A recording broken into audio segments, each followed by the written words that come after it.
예, 지난 시간에 이어서 소방시설관리사 1차 문제풀이 계속 하겠습니다. 자, 제2과목에 요 소방수리학, 또 여기 약제화학, 소방전기죠. 그래서 이 소방수리학은 대략 9문제 정도 나오고요. 약제화학은 8문제, 소방전기도 한 8문제 정도 나오죠. 그래서 총 25문제가 나오는데, 이 과목이 좀 사람들이 좀 다른 과목보다는 조금 어렵다고 해요. 근데 여러분 잘 살펴보면 그렇게 어려운 과목도 아니죠.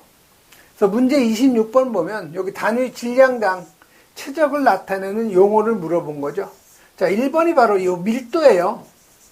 그래서 우리가 밀도는 기호를 로를 쓰죠. 그래서 이 밀도라는 것은 단위 최적당 질량을 우리가 밀도라고 하는 거죠. 다음 2번에 요 비중. 비중은 단위가 없는데 요 비중이라는 것은 어떤 물질의 비중량을 요 물의 비중량으로 나눠준 거죠. 또는 이걸 어떤 물질의 요 밀도를 물의 밀도로 나눠준 거. 요게 바로 비중인데 비중은 단위가 없어요. 다음 세 번째, 비최적이죠. 그래서 비최적이라는 것은 요 밀도의 역수죠. 그래서 요 밀도의 역수니까 요걸 뒤집어 놓은 거예요. 자, 뒤집어 놓으면 어떻게 되겠어요? 최적이 위로 가고 킬로그램이 밑으로 내려오죠. 단위 질량당 최적을 우리가 비최적이라고 하죠.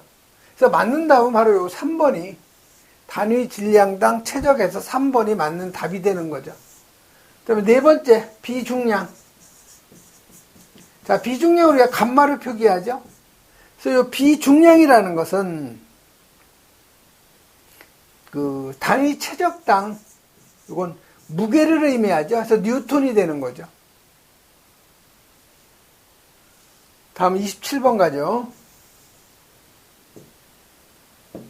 자, 27번은 지름 D가 50mm예요. 20도씨 물이 흐를 경우 한 개 유속을 갖다 계산하라고 그랬는데, 한 개 유속은 흐를 수 있는 최대 유속을 갖다 의미하는 거죠. 그래서 동점도가 주어졌어요. 동점도가 1 곱하기 10의 마이너스 2승. 요 스토크스라는 것은 센치의 제곱 퍼 세크. 요 놈이 바로 스토크스죠. 단위가. 그 다음에 레이놀드 수 주어졌죠.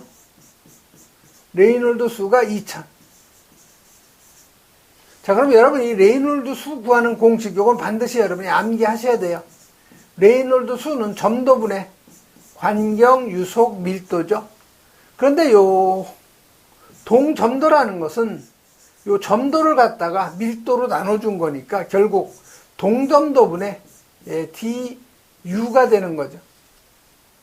자, 그럼 유속이라는 것은 유량을 단면적 4분의 파이에 d의 제곱으로 나눠준 거죠. 이놈을 여기다 대입을 하면 파이 d 뉴분의 4q가 되는 거죠. 이게 바로 우리 유체역학에서 꼭 암기해야 되는 레이놀드 수를 구하는 공식이죠. 그래서 지금 주어진 것이 요 레이놀드 수하고 관경하고 동점도 나와 있으니까 여러분 요 유속을 계산할 수가 있는 거죠. 그래서 레이놀드 수라는 것은 동점도분의 관경에다 유속이에요. 결국 여기서 유속이라는 것은 레이놀드 수에다가 동점도 곱해주고 그걸 관경으로 나눠준 거죠. 여기다 주어진 값 그대로 대입을 하면 돼요. 근데 유속의 단위가 뭐예요, 여기?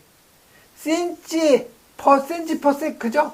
그럼 다 이걸 센치로 고쳐줘야 되겠죠? 자, 50mm는 5cm가 되는 거죠.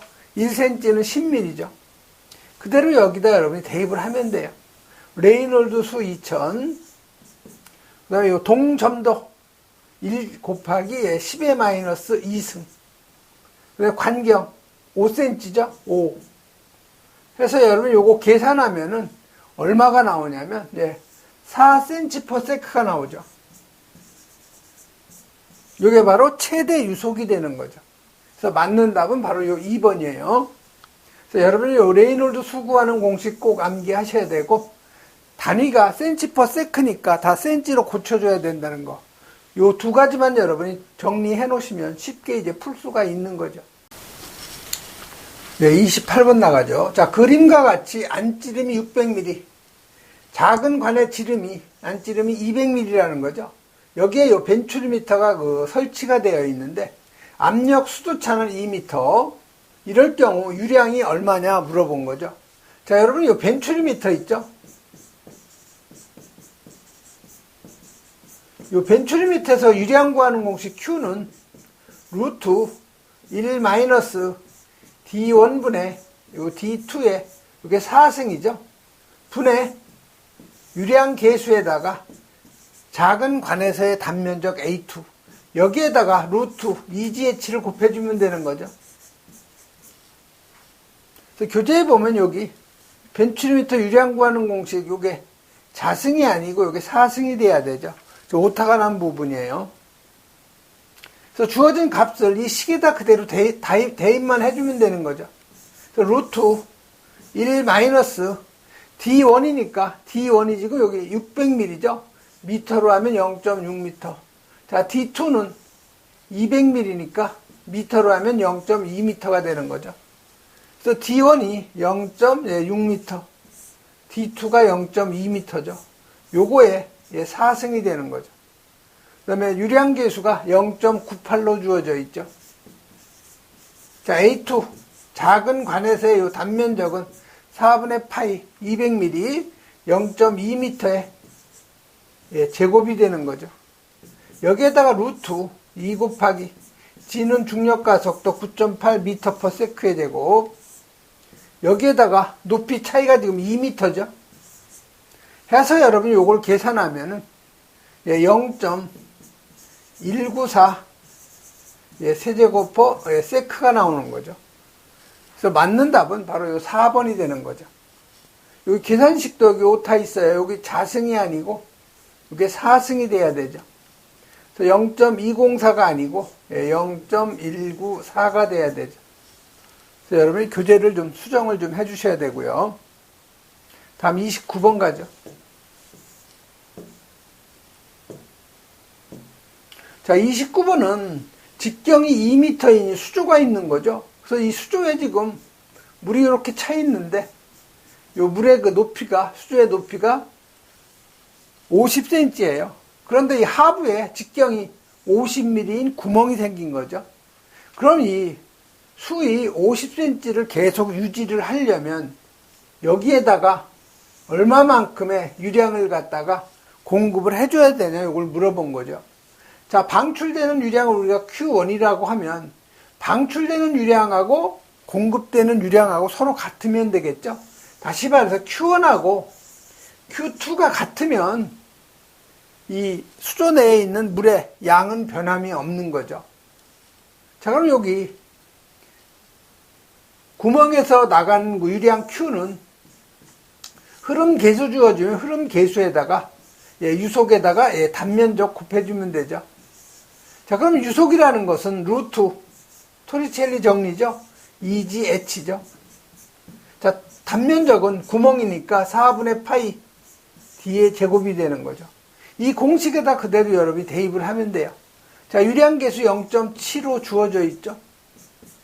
자, 루트 2 곱하기 중력과 속도 9.8m/s의 제곱. 그 다음에 수위는 50cm니까 이거 미터로 하면 0.5m가 되는 거죠. 그래서 0.5m 대입을 해주면 되고요. 곱하기 단면적은 4분의 파이에다가 요 직경이 지금 50mm니까 이거 미터로 하면 0.05m죠. 그래서 0.05m의 제곱이죠. 그래서 여러분 요걸 계산하면은 얼마가 나오냐? 요게 4.61 곱하기 요게 10의 마이너스 3승 세제곱퍼 세크가 나오죠. 그래서 교재 마찬가지로 여기 4.61 나왔는데 요게 4.61 곱하기 요게 10의 마이너스 3승이 빠졌어요. 요걸 교재에 좀 추가를 해줘야 돼요. 자, 그러면 지금 물음에서 세제곱퍼 세크로 물어봤죠? 그럼 요거를 미터의 3승을 없애고 센티미터의 3승으로 고쳐줘야 되겠죠? 자, 그럼 1미터는 10의 자승 센티미터죠. 자, 그럼 1미터의 3승은 센티미터의 그 3승으로 하면은 1미터가 10의 제곱이니까 10의 제곱에 요거의 3승이 되는 거죠. 그럼 결국 10의 6승이 되는 거죠. 1미터의 3승은 10의 6승, 센치의 3승이 되는 거죠. 그래서 요거 계산하면 4610 센치의 3승퍼 세크가 유량이 되는 거죠. 그래서 맞는 답은 바로 요 1번이 맞는 거 답이 되는 거죠. 자, 30번은 펌프의 그 축동력이 26.4kW. 여기 펌프, 모터가 있겠죠? 자, 이쪽에 펌프가 있겠죠? 펌프의 요 임펠러. 여기 축이 있겠죠? 이건 펌프예요, 펌프. 자, 모터에서 축동력이 26.4kW예요. 자, 근데 이 축동력에서, 이 축에서 손실이 발생한 거죠. 4kW의 손실이 생긴 거예요. 그럼 요 기계 효율이 얼마냐, 요걸 물어본 거죠. 그래서 기계 효율은 처음 26.4kW인데 손실이 4kW죠. 지금 처음 26.4kW. 요거 계산하면 0.85가 나오죠. 그래서 맞는 답은 바로 요 3번이 그 맞는 답이에요.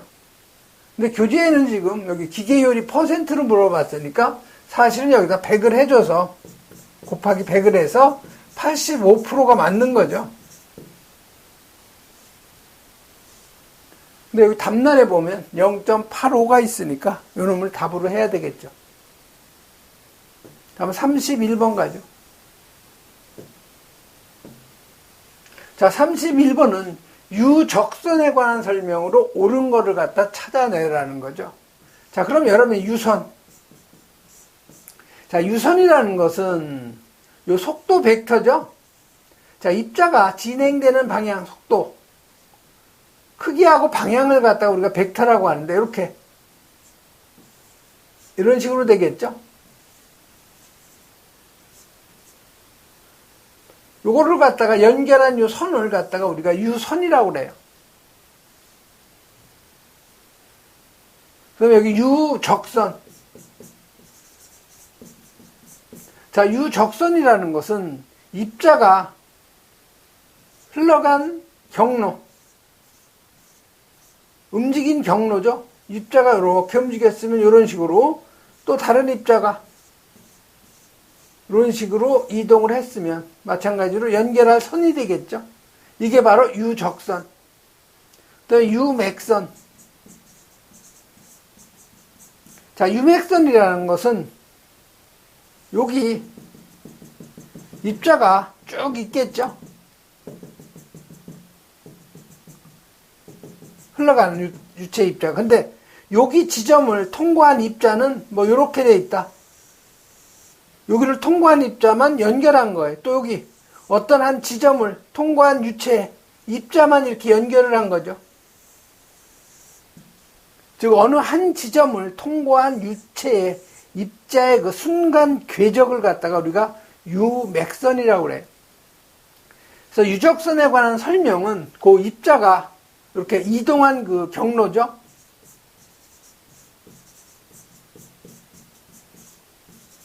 또는 이거 뭐 움직인 경로, 뭐 이동한 경로. 그래서 맞는 말은 여기 보면 유체 입자의 실제 운동 경로. 이게 바로 유적선의 올바른 그 설명이 되는 거죠. 그래서 여러분 여기 유선이라고 하는 것은 유동상의 한 선상에서 모든 점에서 그은 요 접선이라는 거 꼭 기억을 해 주셔야 되고요. 유적선이라고 하는 거는 한 유체 입자가 일정한 기간 내에 움직인 요 경로. 그다음에 유맥선은 공간 내에 요 한 점을 갖다가 지나는 모든 유체 입자의 순간 궤적. 요걸 여러분이 꼭 정리를 해 놓으셔야 돼요. 그래서 여러분 유맥선은 담배 연기도 마찬가지로 유맥선이에요. 어떤 굴뚝도 마찬가지죠. 굴뚝에서 연기가 이렇게 흘러간 경로. 요것도 유맥선이고요. 그 다음에 어떤 유로에다가 여기다가 잉크방울 여기다 한 방울 떨어뜨렸을 때 요가 쭉 흘러간 경로. 요것도 유맥선이 되는 거죠. 그래서 잉크나 담배 연기 아니면 굴뚝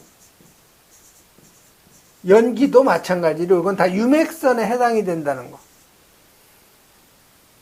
다음 32번 가죠.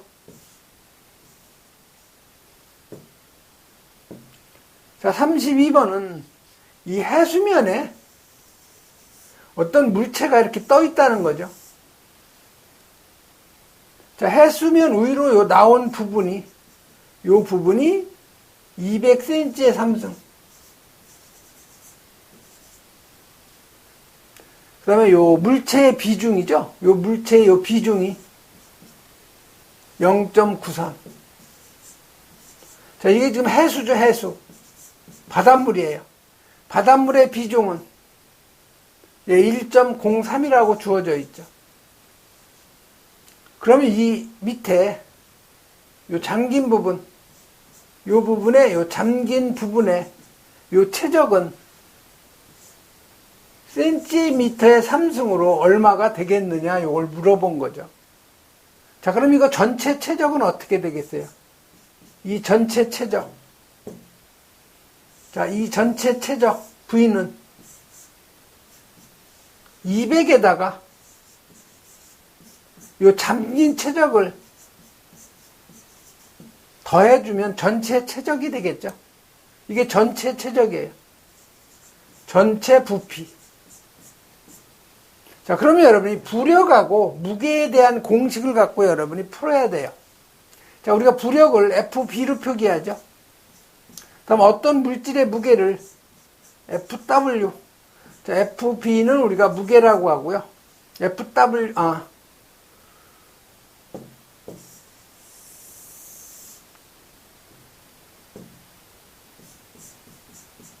FB는 이걸 부력이라고 하죠. 그러면 이 FW는 무게. 자, 이 부력이라는 것은 어떤 유체의 비중량이죠. 자, 여기선 유체가 뭐예요? 요 해수가 유체죠. 여기에다가 잠긴 부피를 곱해준 거. 요게 바로 부력이죠. 자, 무게는 요 물체 있죠? 물체의 비중량에다가 뭐를 곱해주냐? 전체 부피. 곱해주면 되죠. 그런데 요 비중량이라는 것은 물 비중량에다가 비중을 곱한 거죠. 자, 그럼 요거는 유체의 비중량은 물의 비중량에다가 유체의 비중이죠.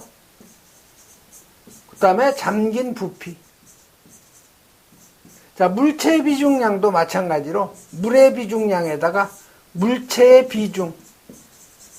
여기에다가 전체 부피를 곱해주면 되는 거죠. 자, 그럼 여기 오른쪽하고 왼쪽 요 물 비중량은 같으니까 지워버릴 수가 있죠. 자, 그러면 요 유체의 비중은 얼마예요? 유체 1.03이죠. 바닷물이니까. 자, 이 잠긴 부피를 우리가 구하려는 거죠. 자, 잠긴 부피를 우리가 Vx로 놔두죠.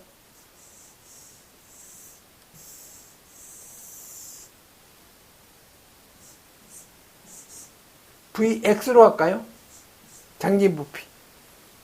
자, 요놈은 물체의 비중이 0.93이죠. 자, 전체 부피는 200 플러스 요 잠긴 부피죠. 그래서 잠긴 부피를 지금 Vx로 놓은 거예요. 자, 계산하면 1.03 Vx는 0.93에다가 200을 곱하면 얼마가 나와요? 186이 나오죠. 플러스 0.93 Vx가 되는 거죠. 자, 자, 이걸 이쪽으로 이항하면 마이너스가 되니까 0.93을 빼면 0.1 Vx는 186이 되는 거죠. 여기서 잠긴 부피 Vx는 186을 0.1로 나눠주면 1860cm의 3승이 바로 잠긴 부피가 되는 거죠. 그래서 이 1번이 바로 맞는 거 답이 되는 거죠. 그래서 이 32번 같은 경우는 부력과 무게는 같다는 거. 그래서 부력은 유체의 비중량에다가 잠긴 부피, 무게는 물체의 비중량에다가 전체 부피를 곱한 거라는 거. 요것만 알면 여러분이 쉽게 풀 수 있는 문제예요. 33번 가죠.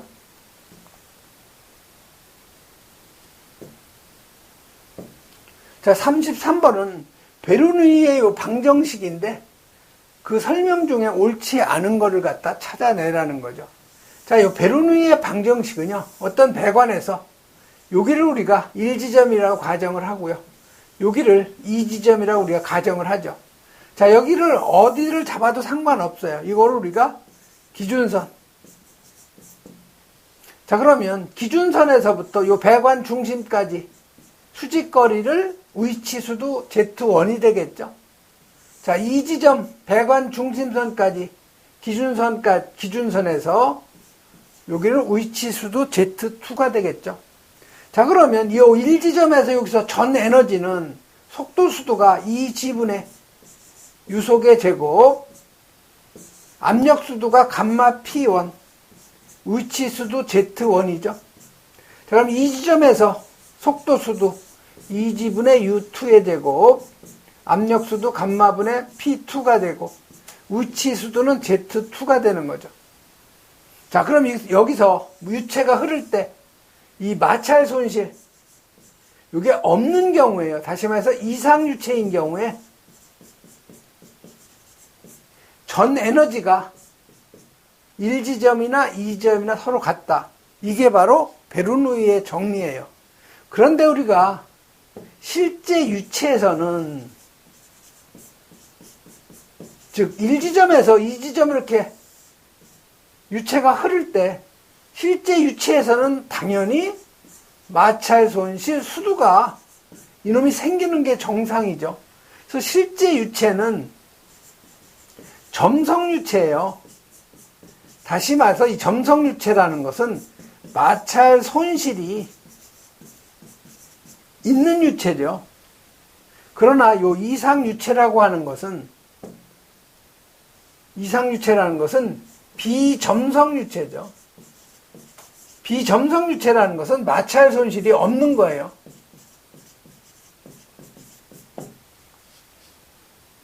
그래서 우리가 실제 유체에서 적용을 하려면 요 등식에다가 요 마찰 손실을 더해줘야 이게 실제 유체에서의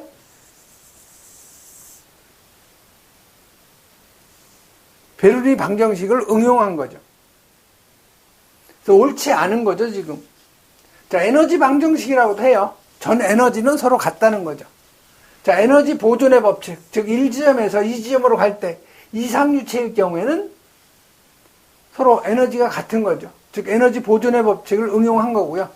다음에 요 동수경사선, 이 동수경사선이라는 것은요, 수력 구배선하고 같은 얘기예요.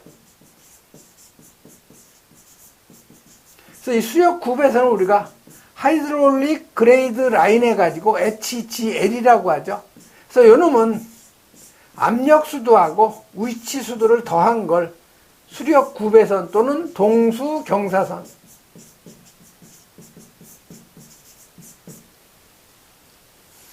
3번도 맞는 얘기고요. 4번에 적용 조건은 이상유체 맞죠? 정상유여야 되고 비압축성 흐름.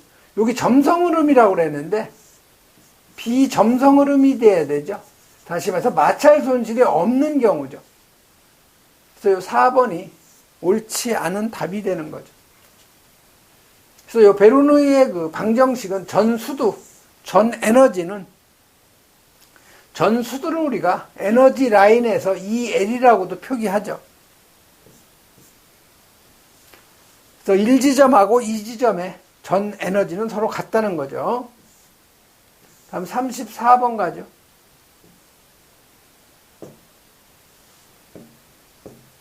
자, 34번은 펌프의 요 비속도에 관한 설명인데 옳지 않은 거를 찾아내라는 거죠. 자, 이 비속도라는 것은 펌프의 그 회전 속도에다가 유량 Q죠. Q의 단위는요, 세제곱퍼, 이거 분이에요. 이거 꼭 여러분이 암기를 해 놓으셔야 돼요. 유량의 단위가 세제곱퍼 분이라는 거. 그 다음에 여기 전 양정을 2로 단수로 나눠준 거죠. 요거에 4분의 3승. 여러분 이 단수는 현재 가시면 이 펌프 보면은요, 이 펌프에 보면 여기 튀어나온 부분이 있죠? 이렇게 여기 볼록 튀어나온 부분이 있어요. 요 부분이 이게 단수라는 거예요. 1단, 2단, 뭐 3단, 4단, 5단 이렇게 나가는 거죠. 그래서 여기서 한번 압축을 시켜주면 여기서 또 압축하고 또 압축하고, 요걸 우리가 단수라고 그래요. 자, 토출량하고 양정이 동일할 경우, 자, 이 토출량하고 이 양정이 동일할 경우에는 요 회전수가 낮으면 얘도 당연히 낮아지는 거죠. 비속도가 커진다가 아니고 낮아지는 거죠. 그래서 이 1번이 옳지 않은 답이 되는 거죠. 임펠러의 상사성하고 펌프의 특성, 형식 결정하는 데 이용되고요. 양흡입 펌프일 경우에는 토출량의 2분의 1. 자, 펌프가 여기 있으면 양흡입은 이쪽에서도 펌프를 흡입을 하고 이쪽에서도 또 물을 갖다 흡입하는 거죠. 해서 토출하는 거. 이럴 경우에는 토출량의 2분의 1로 계산한다는 거죠. 그 다음에 회전수하고 양정이 일정할 때, 자, 회전수하고 요 양정이 일정할 경우에는 요 비속도는 토출량의 비례가 되니까 토출량이 크면 비속도도 당연히 커지는 거죠. 그래서 여러분 요 비속도 구하는 공식, 요건 꼭 여러분이 암기를 해 놓으셔야 돼요. 다음 35번. 자, 35번부터는 이제 저거죠. 약제화. 자, 35번은 포소화약제에서 포원액의 비중 기준이죠. 그래서 여러분이 요 비중 기준은 합수, 단알로 여러분이 암기하면 좋겠네요.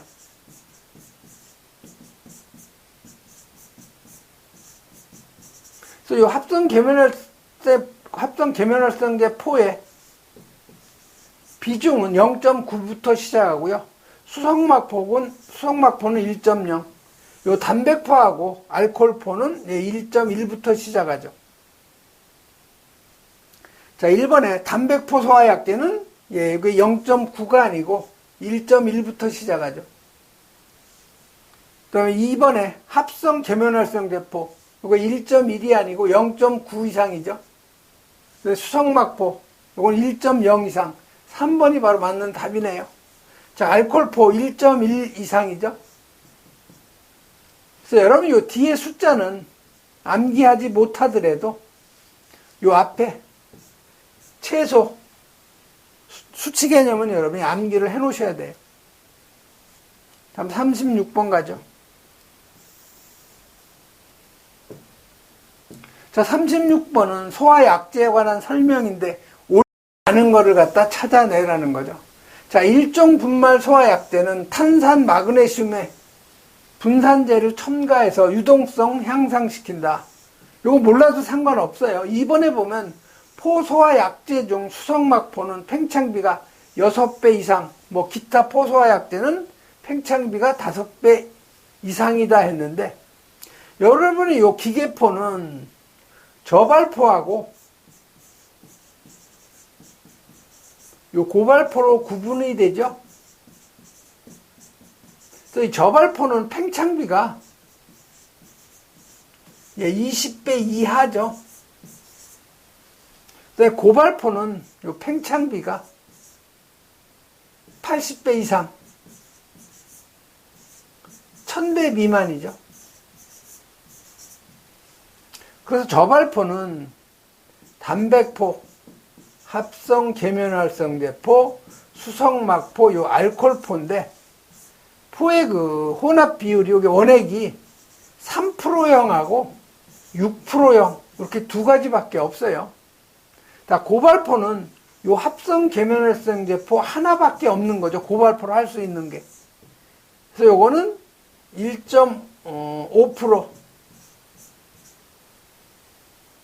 1%부터 가야 되죠. 그래서 이 합성계면활성제포는 고발포로 하면 요건 1%, 1.0%, 그 다음에 1.5%, 그 다음에 2%형, 이렇게 세 가지가 있는 거죠. 그래서 이 포약제 중에서 저발포로도 할 수 있고 고발포로도 할 수 있는 게 바로 합성계면활성제포죠. 그래서 이 포소화약제 중 수성막포, 팽창비는, 팽창비가 20배 이하죠. 그래서 2번이 바로 틀린 답이 되는 거죠. 다음에 물소화약제, 증점제. 증점제라고 하는 것은 점도를 갖다가 향상시킨 거예요. 높인 거죠. 그래서 이 나뭇잎에다가 여러분이 산불 화재 때 이 나뭇잎에다가 물을 방사하면 물이 바로 뚜루룩 떨어져 버리죠. 그러나 이 증점제를 첨가한 물은 뿌리면 이 나무에 달라붙어 가지고 소화 효과가 훨씬 더 좋은 거죠. 그래서 이 증점제는 산불 화재에 많이 사용되는 거예요. 그래서 물의 잔류 시간을 길게 하는 거죠. 가연물에 붙어가지고. 자, 물의 증발 잡열은 539 kcal/kg 맞는 얘기죠. 그래서 여러분이 요거 발포 배율 산출 공식 요것도 여러분이 꼭 암기를 하셔야 되고요. 저발포하고 요 고발포 서로 비교해서 여러분이 정리를 좀 해 놓으셔야 돼요. 37번 가죠. 자, 37번은 최대 허용 설계 농도가 큰 순서로 나열한 거.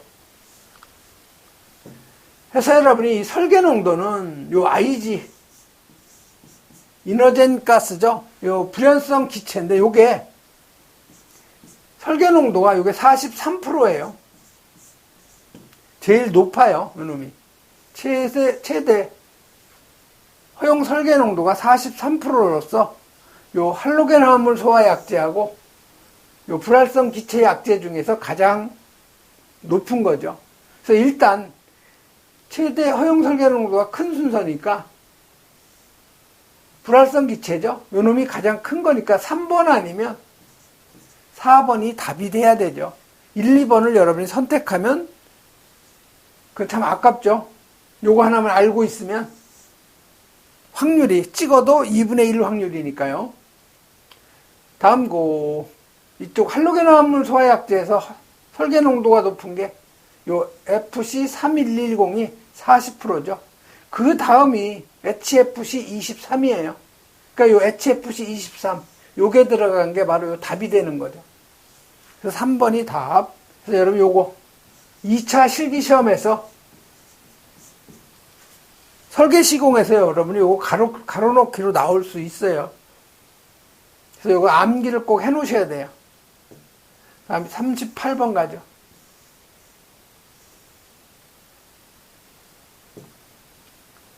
자, 38번은 한계 산소 농도가 가장 큰 가연성 물질. 한계 산소 농도라는 것은 이건 리미티드 옥션 인덱스라고 해가지고 LOI라고 하죠. 그래서 어떤 가연물을 갖다가 세로로 세워놓고 여기에다가 이제 점화를 했을 때 연소가 계속 지속되는 산소의 최적 농도를 우리가 한계 산소 농도라고 하는데 가장 산소 농도가 낮은 놈이 여기 보면 수소가 한계 산소 농도가 가장 작죠. 즉 한계 산소 농도가 작은 놈이 위험한 거예요. 이게 높으면은 그만큼 덜 위험한 거죠. 그래서 보시면 여기 메탄이 15.96, 수소가 7.98, 에틸렌이 12.39, 그 다음에 일산화탄소가 9.87이죠. 그래서 가장 높은 거는 메탄이 바로 답이 되는 거죠. 그래서 이런 문제는 여러분, 이거 다 암기하기 좀 어렵죠. 그래서 이런 거는 여러분이 문제하고 답을 같이 여러분이 암기하는 것도 좋은 방법이에요. 그래서 이 한계 산소 농도 LOI, Limited Oxygen Index라고 하는 거죠. 그래서 가연물을 수직으로 한 상태에서 가장 윗부분에 착화를 했을 때 연소를 계속 유지시킬 수 있는 산소의 요 최적 농도죠. 다음에 39번 가죠.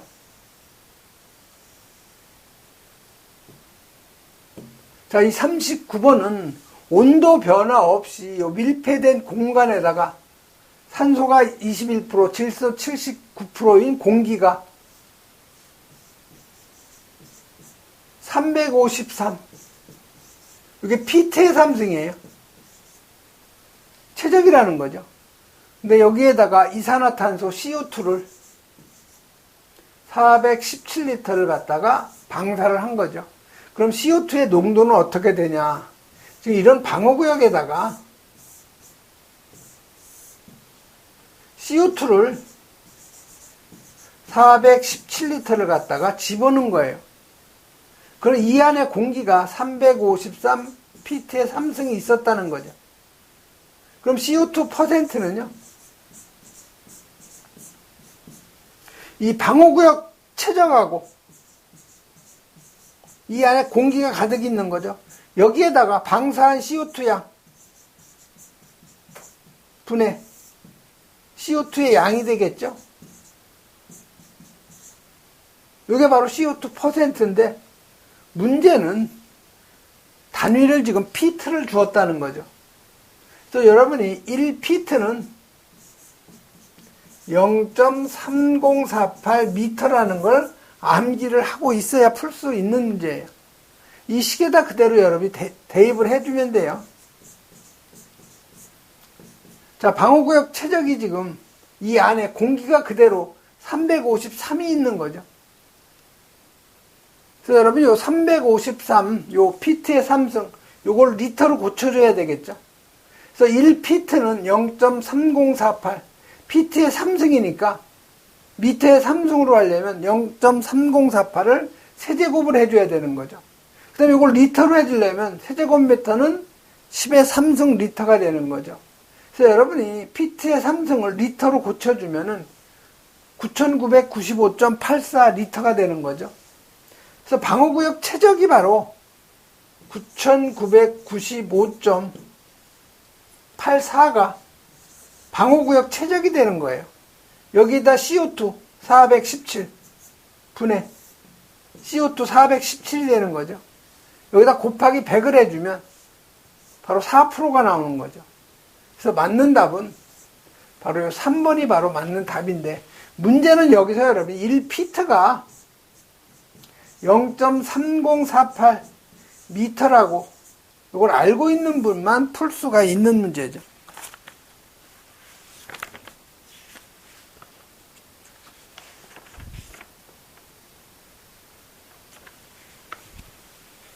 그럼 40번 나가죠.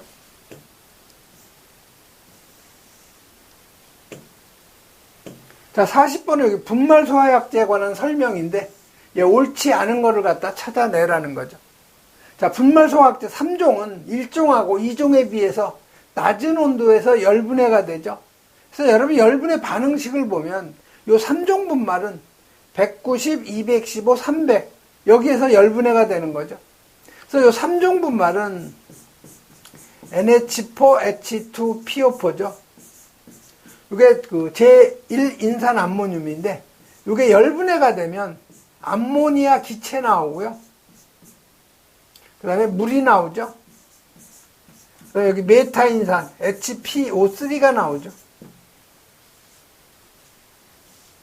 그래서 1번은 맞는 얘기고요.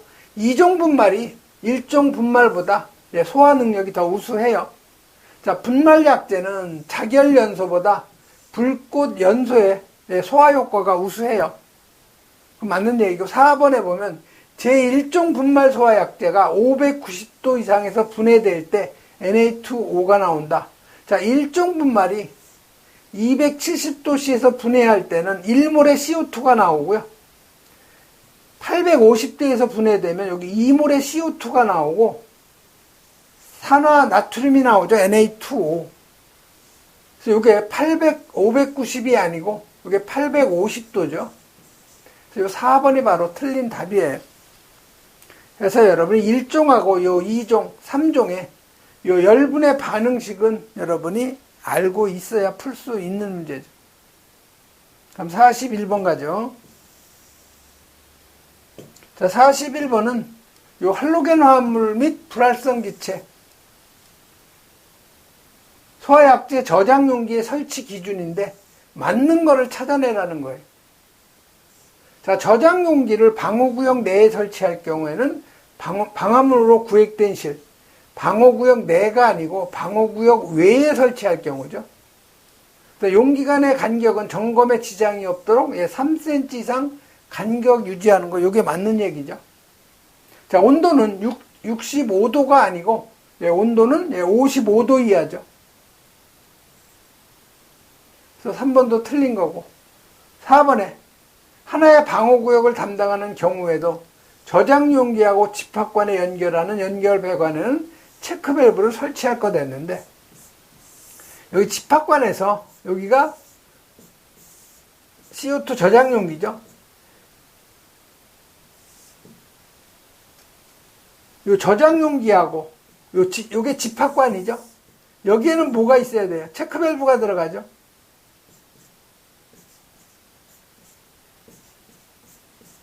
그런데 여기가 방호구역이 뭐 선택 밸브도 없는 거죠. 방호구역이 하나만 있을 경우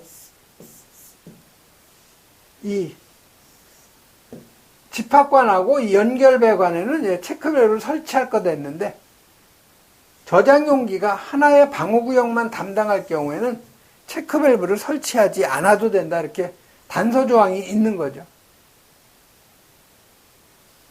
이번 시간에는 여기까지 하겠습니다.